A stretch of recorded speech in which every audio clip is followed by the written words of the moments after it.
Welcome. सो हमने पढ़ा था अपने देश में फेडरलिज़म को कैसे अपनाया है, अपने देश में फेडरलिज़म कैसे काम करता है ना। इन सब के बारे में हमने जान लिया। अब जो लास्ट टॉपिक हमारा बचता है वो है डिसेंट्रलाइजेशन, कि इंडिया में डिसेंट्रलाइजेशन कैसे हुआ है, क्या हुआ है। डिसेंट्रलाइजेशन सबसे पहले होता ही क्या है, हमें ये समझना पड़ेगा। एक ये नया टर्म आया है ना कि डिसेंट्रलाइजेशन। तो ये सब चीज़ें होती क्या हैं, देखो। जब पावर एक ही इंसान के हाथ में हो बहुत ज़्यादा, जब किसी के एक ही हाथ में बहुत सारी पावर हो, उसको हम बोलते हैं सेंट्रलाइजेशन। जब किसी एक ही बंदे के पास बहुत ज़्यादा पावर हो, अगर एक ही टाइप की गवर्नमेंट के पास बहुत ज़्यादा पावर है, तो हम उसको बोलते हैं कि पावर का सेंट्रलाइजेशन हो गया है, पावर का सेंट्रलाइजेशन हो गया है। लेकिन अगर पावर बहुत सारे लोगों में डिवाइडेड हो, अगर पावर बहुत सारे लोगों में डिवाइडेड हो, तो हम उसको बोलते हैं डिसेंट्रलाइजेशन हो गया, तो हम उसको डिसेंट्रलाइजेशन बोलते हैं। अब इंडिया में क्या है, इंडिया में ये है कि पावर एक यूनियन गवर्नमेंट के पास होती है, उसके बाद पावर स्टेट गवर्नमेंट के पास होती है। तो सारी पावर एक के हाथ में तो है नहीं, अलग दूसरे लेवल ऑफ गवर्नमेंट के पास भी है।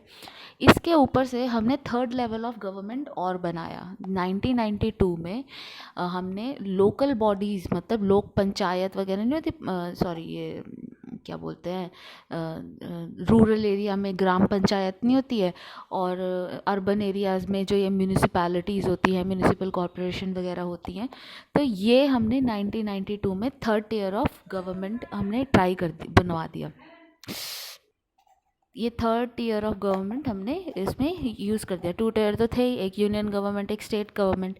फिर ये तीसरा लेवल ऑफ गवर्नमेंट भी हमने ऐड कर दिया, जो कि है लोकल लेवल ऑफ गवर्नमेंट। ठीक है।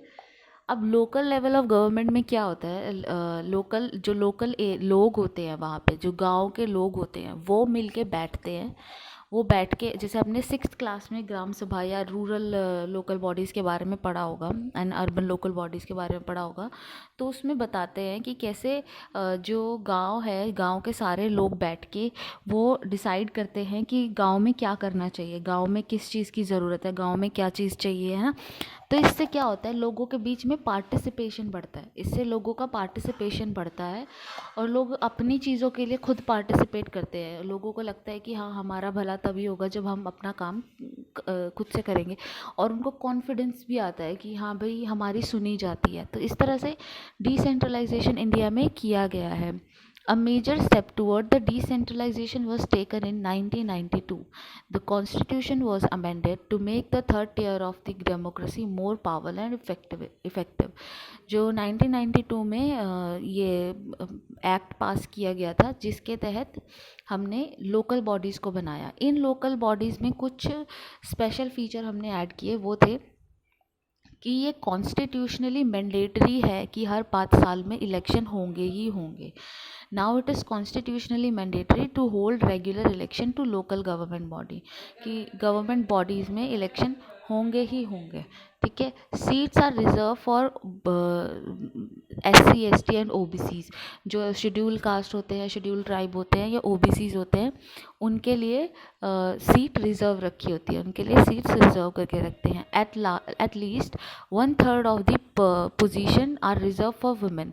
जो 1/3 पोजीशंस हैं वो औरतों के लिए रिज़र्व रखी जाती है, जो लोकल लेवल इलेक्शन होते हैं उसमें।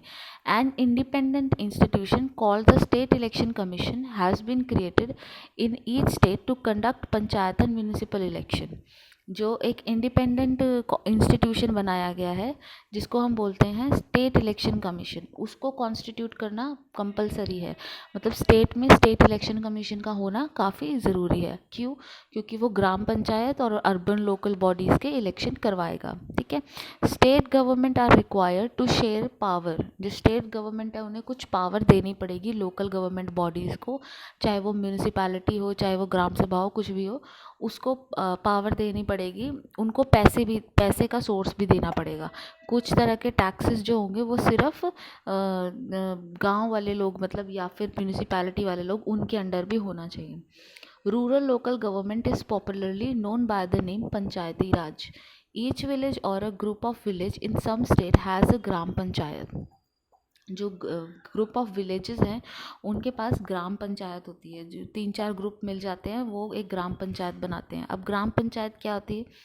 This is a council consisting of several ward member often called punch and president और सरपंच। हमने छोटी क्लासेस में भी पढ़ा है क्या होता है, पूरे गांव को बांट दिया जाता है वार्ड के अंदर। या मान लो मैं गांव की बात कर रही हूँ, गांव में क्या होता है, पूरे गांव को बांट दिया है वार्ड्स के अंदर, अलग अलग वार्ड्स के अंदर। अब हर एक वार्ड में से एक रिप्रेजेंटेटिव को इलेक्ट किया जाता है, हर वार्ड में से एक रिप्रेजेंटेटिव को इलेक्ट करते हैं।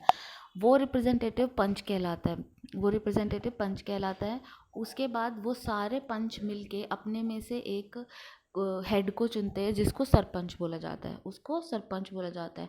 ठीक है, इस तरह से अपना कॉन्स्टिट्यूट होती है village panchayat. The local government structure goes right up to district level. A few gram panchayat are group to form together what is called panchayat samiti और ब्लॉक समिति या फिर मंडल। अब होता क्या है, एक तो गांव के लेवल पे ग्राम पंचायत बन गई। अब बहुत सारी ग्राम पंचायतें मिलके एक ब्लॉक पंचायत बनाती हैं। ठीक है, फिर बहुत सारी ब्लॉक पंचायत मिलके डिस्ट्रिक्ट पंचायत बनाती हैं, एक ज़िला परिषद, डिस्ट्रिक्ट की ज़िला परिषद बनाते हैं। तो ये पूरे डिस्ट्रिक्ट की एक तरीके से पंचायत बन जाती है, पूरे डिस्ट्रिक्ट का हो जाता है। Similarly, local body exists for urban area as well. Municipality are set in town, जो towns होते हैं, मतलब जिनमें जो अभी बड़े शहर नहीं बने हैं उन जगहों में लोकल गवर्नमेंट बॉडी म्यूनिसिपैलिटी बनाई जाती है। Big cities are considered into municipal corporation. जो बड़ी बड़ी सिटीज़ होती हैं उनको जैसे दिल्ली है तो उसके अंदर म्यूनिसिपल कॉरपोरेशन बनाया जाता है, काउंसिल नहीं कॉरपोरेशन।